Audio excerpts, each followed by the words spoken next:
Hello respectable audience, look this portion. 11 times 3 will be equal to 33 times 2, it will be equal to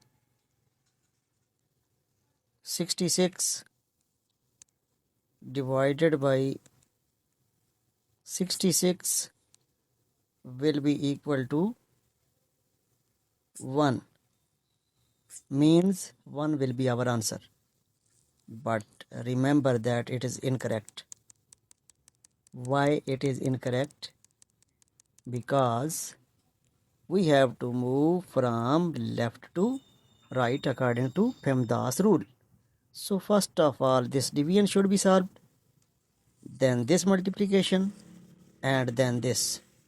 So while moving from left to right, we will solve this portion as priority.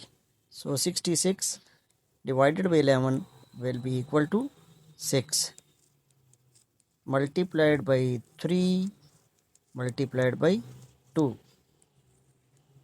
6 times 3 will be equal to 18 times 2, which will be equal to 36. So 36 will be our correct answer. Thank you for your support.